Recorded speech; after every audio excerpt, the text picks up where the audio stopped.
上個星期公布咗第二個3個月啦，即係4月到6月，馬來西亞經濟成長5.8%。當然我都同意嘅，數字唔代表咩嘢，但係大家唔好忘記喎，2月28號開始就打仗咯，伊朗打仗咗，馬來西亞仲有經濟成長，呢個係一個好大嘅意外嚟喎。點解伊朗過後仲有個咁嘅成績？好大嘅程度係因為政府有做工，打緊仗喎。但係喺馬來西亞，點解大部分嘅人冇感覺到伊朗打緊仗？如果你睇成個亞洲其他國家排緊隊揾油嚟打，但係點解馬來西亞冇睇到講冇油嘅？好多人認為講你做政府容易嘅，但係我自己喺財政部，我睇我哋點樣操作，我非常明白每一個政府嘅決定唔係讓每一件事都係完美嘅，大家都滿意嘅。有時候好似華語講順得哥是受益，但係喺呢件事上面就可以睇到政府係花咗好多心機去諗到底點樣解決國家嘅問題。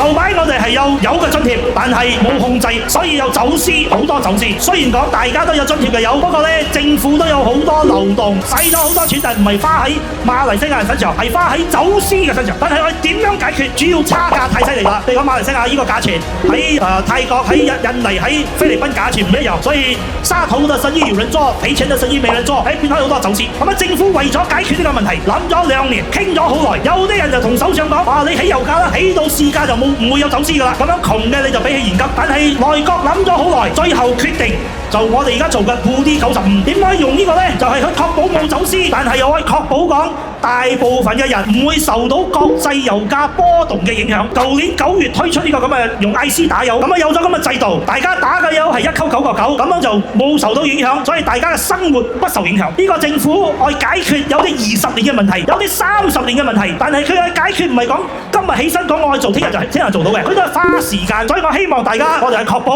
我哋堅守深州，堅守希望聯盟，堅守馬來西亞。